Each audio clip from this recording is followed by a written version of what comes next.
Assalamualaikum warahmatullahi wabarakatuh. Bismillahirrahmanirrahim. Alhamdulillah wassalatu wassalamu ala Rasulillah Nabiyyina Muhammad ibn Abdullah wa ala alihi wa sahbihi wa mawala. Amma ba'd. Muslimin dan muslimat yang dihormati dan dikasihi sekalian, alhamdulillah kita syukur kepada Allah Azza wa Jalla kerana pada malam ini kita dapat meneruskan perbincangan kita dalam sebuah buku yang dipilih khas untuk perbincangan ini yang bernama Qawaid Quraniyah. Alhamdulillah, buku ini saya telah jumpa terjemahan dia dengan nama 50 Kaedah Kehidupan dalam Al-Quran. 50 Kaedah Kehidupan dalam Al-Quran. Perbincangan kita pada kali ini di bawah kaedah yang ke-39, Al-Qa'idatut Tasi'atu Wassalasun. Kaedah yang ke-39, Fa'iza faragta fansab wa ila rabbika farghab. Maksudnya, apabila kamu selesai daripada melakukan ibadat, fansab, maka mulakan, teruskan dengan amalan yang lain pula. Wa ila rabbika farghab, dan hendaklah kita untuk bertemu dengan Allah Azza wa Jalla itu sangat bersemangat. Maka tajuk ini kita namakan kaedah ni dengan memanfaatkan waktu sebaik-baiknya. Manfaatkan waktu sebaik-baiknya dengan beramal. Sebab dalam surah Al-Insyirah yang kita baca tadi, Bismillahirrahmanirrahim, Alam nashrah laka sadrak, sehingga sampai kepada ayat kita ni, Fa'iza faraghta fansab, maka apabila engkau telah selesai dari sesuatu urusan amalan kamu, tetaplah bekerja keras untuk urusan yang lain. Wa ila rabbika farghab, dan hanya kepada Tuhanmu lah engkau berharap.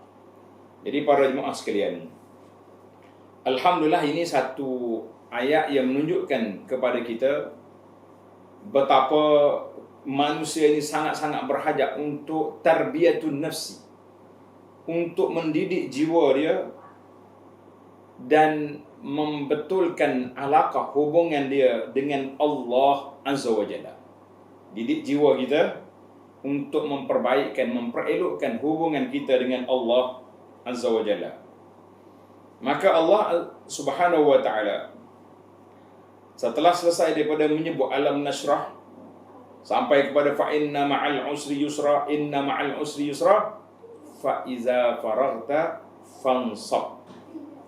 Jadi kaedah ini bermula dengan fa yang dikenali dengan nama fa at-tafri'. Tafri' maknanya banyak dia punya cabang-cabang yang berhubung dengan kata-kata syarat sebelum daripadanya. Maknanya Allah Ta'ala dah permudahkan urusan Nabi Sallallahu Alaihi Wasallam. Setiap benda yang susah tu akan datang benda yang mudah lepas pada itu. Fa'iza faraghta fansab. Jadi alhamdulillah, surah ini, surah Al-Insyirah ini, Alam Nashrah ini, mengandungi inayatullah. Allah SWT sangat-sangat mengambil berat terhadap Rasulnya Sallallahu Alaihi Wasallam dengan menghilangkan segala susah, menghilangkan segala kepayahan, wa taisir, dan mempermudahkan segala yang susah, dan memuliakan Nabi kita Muhammad Sallallahu Alaihi Wasallam. Wa rafa'na laka zikra. Allah Ta'ala angkat sebutan Nabi Sallallahu Alaihi Wasallam sehingga hari ini bila sebut nama Allah, kita sebut nama Nabi. Asyhadu an la ilaha illallah wa asyhadu anna Muhammadar Rasulullah. Masya Allah, tabarakallah, yang disebut dengan nama Asy-Syahadah. Maka dengan itu, bila Allah SWT angkat kedudukan Nabi Sallallahu Alaihi Wasallam, maka dipermudahkan segala urusan, maka diperingatkan kepada Nabi Sallallahu Alaihi Wasallam supaya terus bekerja, menjalankan tugas-tugasnya sebagaimana yang telah diperintahkan oleh Allah Azza wa Jalla. Maka di antara tugas besar Nabi sallallahu alaihi wasallam iaitulah tugas menyampaikan kepada umat ini, ya ayyuhar rasul balligh ma unzila ilaik. Wahai Rasul sallallahu alaihi wasallam, sampaikanlah apa yang telah diturunkan kepadamu. Maka Nabi kita sallallahu alaihi wasallam telah menunaikan tugasnya dengan begitu sempurna sehinggalah berakhirnya hayat Nabi sallallahu alaihi wasallam. Maka dalam ayat ini, apabila selesai daripada urusan-urusan yang kamu buat, fansab, mula balik dengan urusan yang lain. Mula balik dengan urusan yang lain. Contohnya, apabila kita selesai daripada salat, kita zikir. Selesai daripada zikir, kita berdoa kepada Allah Azza wa Jalla dengan penuh khusyuk, dengan penuh tadarruk. Sebab hayat, kehidupan kita semua ni para jemaah sekalian, semuanya kulluha lillah, semuanya untuk Allah Azza wa Jalla. Sebagaimana pengakuan kita, qul inna salati wa nusuki wa mahyaya wa mamati lillahi rabbil alamin. Semua urusan kita karena Allah Azza wa Jalla. Jadi tak perlulah kita susah-susah.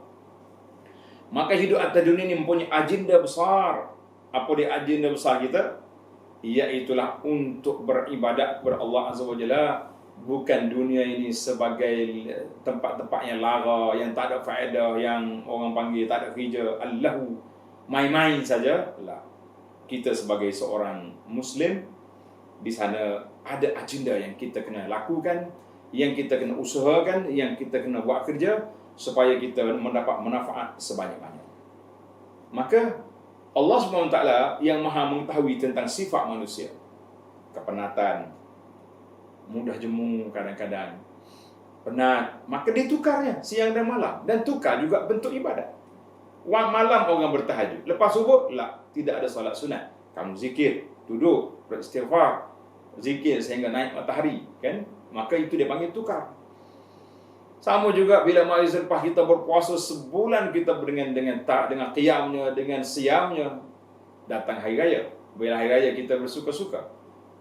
Itulah di antara hidup manusia. Ada waktunya kita musafir, ada waktunya kita duduk di kampung, dan ada waktunya kita duduk dalam keadaan tenang, dan ada kalanya kita diuji dengan ujian daripada Allah Azza wa Jalla. Sebab apa? Allah nak tengok hamba-hamba dia ni biarlah menjadi manusia yang kalaulah diuji dengan kemewahan, syakar. Diuji dengan kesenangan, syukur. Diuji dengan kesusahan, dengan kepayahan, sabar. Itulah sifat orang yang beriman.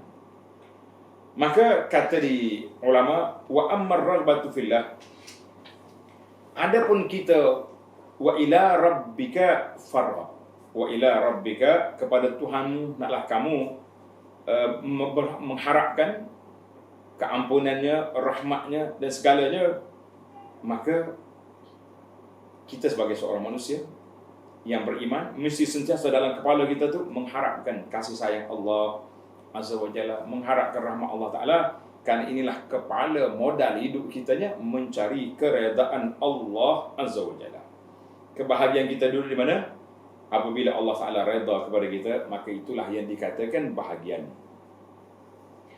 Jadi kaedah yang besar ini para jemaah sekalian, kaedah melakukan amal sebaik-baiknya. Setelah kita beramal, meneruskannya lagi, menunjukkan bahawa Islam itu tidak memaksa anaknya, Islam itu yakrah, tak suka kepada pengikut-pengikutnya kosong, tak ada benda nak buat. Sama ada amal duniawi, lebih-lebih lagi amal ukhrawi. Kita ada dua amal saja, sama ada amal dunia ataupun amal akhirat. Inilah yang telah disebut seorang sahabat, nama dia Ibnu Mas'ud radhiyallahu anhu. Dia kata apa? Dengar kata-kata Ibnu Mas'ud ni, kata-kata motivasi yang cukup besar. Ibnu Mas'ud kata, inni la'amku, aku ni sangat marah, an ara rajula farighan la fi amali dunia wala fil akhirah. Kalau aku tengok orang ni tak ada kerja, duduk cokoh sini, orang Kelantan kata duduk cokoh, maknanya duduk saja, tak ada kerja, amal dunia pun tidak, amal akhirat pun tidak. Ibnu Mas'ud kata, aku marah. Sebab apa Ibnu Mas'ud marah kepada manusia ini? Sebab Orang yang laki-laki yang duduk tak ada kerja ini, sama ada untuk dunia dia atau untuk akhirat dia, min safhirat. Ini dia panggil orang yang tak cerdik dia punya pandangan. Wasakhafatil aqli, akal yang tidak waras.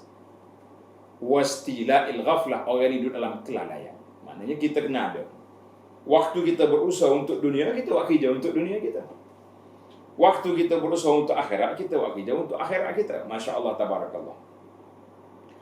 Jadi para jemaah sekalian, Al-Quran telah menyebut ada di kalangan manusia yang disebut dengan nama penganggur yang tak ada kerja.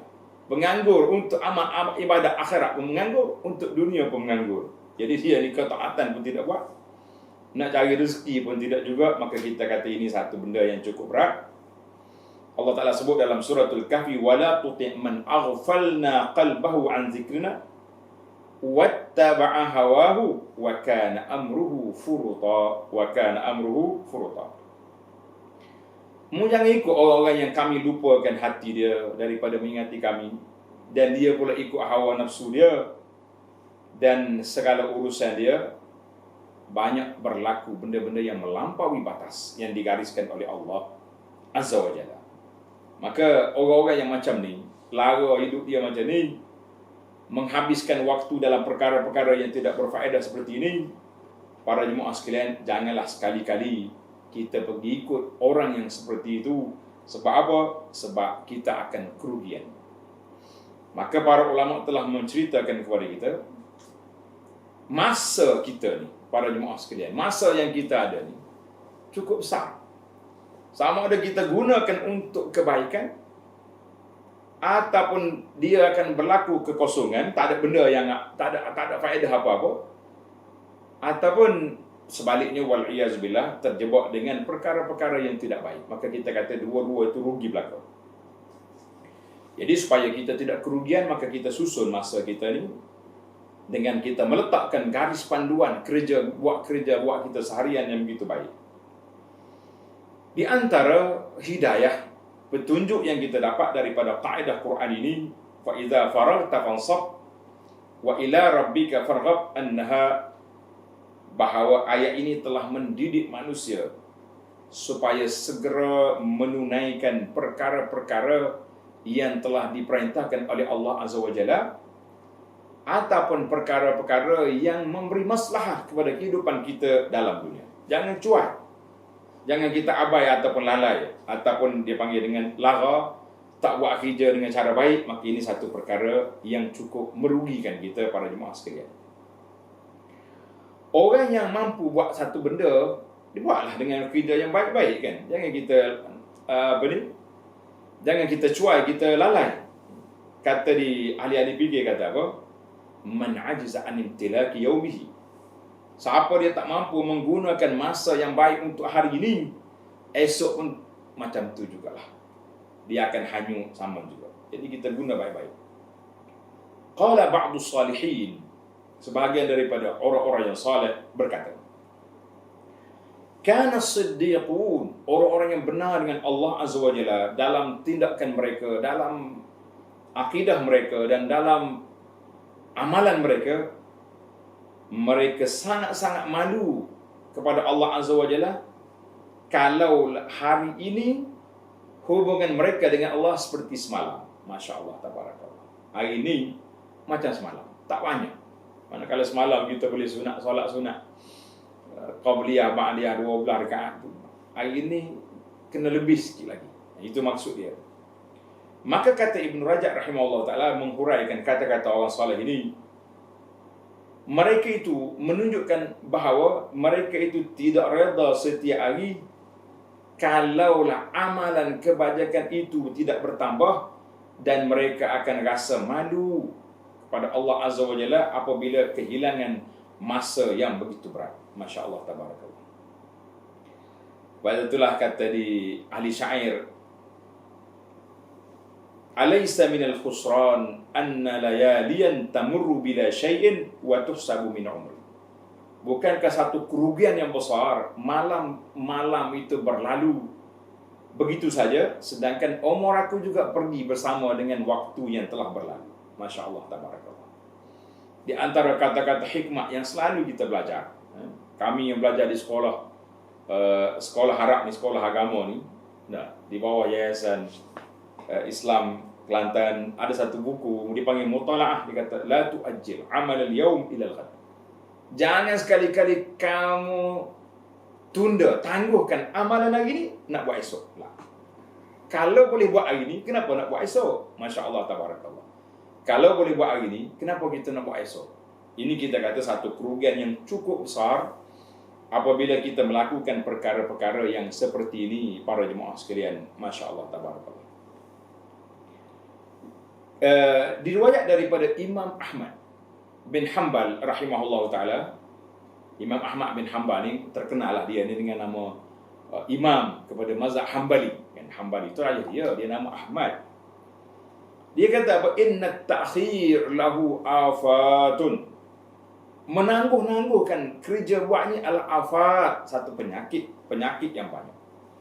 Maka ada orang yang menangguh-nangguhkan perkara-perkara yang telah ditetapkan oleh syariat, oleh Allah Azza wa Jalla, di antara dia dengan Allah. Contohnya, orang yang tertinggal puasa pada tahun lepas. Ingat, hari ini sudah bulan Rajab, berakhir sudah nak masuk Syaban. Tak kiralah sama ada muslimin ke muslimat ke. Kalau ada tertangguh puasa Ramadan tahun lepas, ada ketuan ataupun puan ramai kan yang uzur ni sudah berpuasa, sudah qadha atau belum lagi. Jangan lupa, jangan sampai masuk Ramadan yang akan datang. Mana kalau kita sudah masuk Ramadan yang akan datang, bermakna satu kecuaian yang telah kita buat.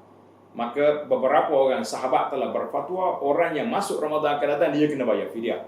Sebab dia telah tunda lebih daripada hak yang dibenarkan. Faridatul Hajj, fardu haji, Allah Ta'ala izinkan kepada kita, man istata' ilaihi sabila, kepada orang yang mampu. Sekarang ni ramai di kalangan masyarakat ni mampu, kan? Mampu dia. Tapi Masya Allah, tabarakallah, buat tak mampu. Maksudnya, tak mendaftari tabung haji lagi, tak berusaha untuk nak pergi haji, hartanya banyak. Kita kata ini satu kecuaian yang agak berat. Kita tak tahu. Kita jangan duduk rasa panjang lagi, umur aku sempat lagi, dah lagi ni. Nah, mungkin kita mati sebelum kita dapat pergi haji. Bagaimana kita nak jawab depan malaikat nanti? Tengok harta kau banyak, kau haji tak pergi. Bagaimana kamu? Kita nak jawab di hadapan Allah Azza wa Jalla nanti. Ini satu perkara yang kita kena fikir. Allahu Akbar. Kalaulah menangguh-nangguhkan hak Allah Ta'ala ini satu perkara yang tidak baik, yang keji, kata di para ulama, menangguhkan hak manusia lebih dahsyat. Contohnya, orang ni ada harta, dia berhutang orang, harta banyak, tapi tak nak bayar. Ini pun satu penyakit. Ada setengah tu bukan tak nak bayar, menunjuk lagi. Oh, hutang tak bayar, tapi pergi kat Kaabah, begini duduk selfie di Kaabah. Alhamdulillah, hari ni selesai tawaf. Besok, Alhamdulillah, hari ni pegang Kaabah. Besok, Alhamdulillah, hari ni duduk depan menara je. Hutang orang bayar dulu. Ini dia kata, kecuaian. Kadang-kadang kita ni banyak perkara-perkara, kita tercuai dalam perkara yang besar, tapi kita terlupa dalam perkara-perkara yang asas, yang sepatutnya didahulukan sebelum daripada kita buat perkara-perkara yang tidak baik seperti ini. Kalau tidak, kita akan kerugian yang besar. Sebab apa? Kita ingat kita senang yang boleh buat macam tadi kan. Rupa-rupanya tidak. Perkara itu dikira satu kecuaian yang amat besar. Jadi hasil daripada kecuaian ini, contohlah kita kata kita duduk di zaman kegawatan hari ini. Alhamdulillah, kita ada kemampuan. Keluarga-keluarga kita yang duduk di rumah bersama keluarga, yang kerja dia kata orang kaya pagi makan pagi. Manakala tak mengaih, tak makan. Jadi tolonglah juga tanya khabar keluarga kita, kamu ni ada beras ke? Ada makanan ke? Ada ke tidak? Berasak dapur ke tidak? Jadi cobalah bantulah apa yang kita mampu. Di saat inilah kita terserlahnya keperluan hidup manusia. Apabila disempitkan, kita akan nampak mereka sangat memerlukan. Anda tengok kisah waktu banjir yang berlaku di kampung sini, di pondok saya ni berlaku banjir. Rumah saya sendiri, kita masuk rumah ni tengok kerusi plastik tu tergantung di kipas. Maknanya hampir ke siling rumah air. Pada waktu tu, orang yang duit banyak tak ada guna, nak beli apa? Semua kedai tenggelam. Jadi bila orang mari hantar bantuan air ke mineral ke apa di makanan, ada orang bagi tu, oh ya awak ni kaya. Dia kata, Masya Allah, duit aku banyak dalam poket tapi apa nak buat? Ini dia kata, kadang-kadang orang yang memerlukan ini kita perlu tengok. Maka hari yang berlalu biarlah dia berlalu bersama dengan kebaikan-kebaikan yang kita buat. Jadi kecuaian-kecuaian yang kita ada ini biarlah kita qada balik. Contohnya, kalau sebelum daripada ini banyak perkara yang kita buat, kan? Sibuk sana sini. Hari ini Allah Ta'ala kurung kita dalam rumah kita bersama keluarga. Di sinilah kita boleh tengok balik, kita boleh nilai balik. Jadi Alhamdulillah, ada di antara sahabat-sahabat kita bersungguh sangat nak pergi masjid dia. Orang panggil seronok sangat kalau boleh pergi masjid, kan. Tapi Alhamdulillah, bila kita bagi taujih, cubalah duduk dengan keluarga, solatlah dengan family. Ayah yang tak larat nak pergi masjid, biarlah dia jadi makmum, kan tidak dia sorak-sorak dia je kat rumah. Jadi dengan ada majlis seperti ini, peluang-peluang yang ada ini, wa iza faraghta fansab, wa iza, sebagaimana Allah Taala sebut dalam kaedah kita ni, wa fa iza faraghta fansab wa ila rabbika farghab. Jangan lupa, itu di antara ayat-ayat yang telah disebut oleh Allah Azza wa Jalla kepada kita menjadi kaedah kita ni besar, iaitulah memanfaatkan waktu sebaik-baiknya dengan beramal. Jadi hari ini Alhamdulillah, dengan adanya YouTube, dengan adanya live video macam ni, dengan adanya macam-macam majlis ilmu yang kita boleh pilih. Saya pengen tengok belik-belik di kat Facebook, ada yang kuliah subuh, ada yang duha, ada yang kuliah zuhur, ada yang ustaz 4-5 kali sehari nampak dia live. Masya Allah, aktif sungguh dia ada. Kita boleh buat sekali-sekala ni pun kita rasa Alhamdulillah boleh membantu para jemaah sekalian. Dan untuk supaya masa tidak terbuang, saya telah buka seluas-luasnya. Para jemaah sekalian boleh terus ke YouTube, cari Halaqah Abu Anas Madani dalam channel YouTube. InsyaAllah di sana terdapatnya peluang untuk kita menimba ilmu sebanyak-banyak mungkin. InsyaAllah kita berdoa kepada Allah Subhanahu Wa Taala dengan nama-namanya yang indah, dengan sifat-sifatnya yang maha tinggi, supaya Allah Ta'ala hilangkan kesusahan yang kita hadapi sekarang ini, dan Allah Ta'ala beri kepada kita, buka hidayah kepada kita, ruang-ruang yang luas untuk kita meneruskan ibadat-ibadat kepada mendekatkan diri kepadanya. Dan kita minta supaya Allah Ta'ala buka ruang yang luas untuk kita kembali kepadanya, kembali bersimpuh di hadapannya dengan kita bertaubat, beribadat dan menambahkan ilmu kita, insya-Allah, khususnya bersama-sama dengan keluarga masing-masing. Mudah-mudahan projek kita yang kita sebut sekarang dengan nama projek masuk syurga sekeluarga dapat kita laksanakan pada saat yang sesuai yang Allah Ta'ala anugerah beri kepada kita sekarang ini, insya-Allah. Jadi setakat itu dulu untuk kaedah yang ke-39. InsyaAllah kita akan sambung lagi kaedah yang seterusnya, iaitulah kaedah yang ke-40 selepas daripada ini, insyaAllah. Subhanakallah walhamdika, asyhadu an la ilaha illa anta, astaghfiruka wa atubu ilaih.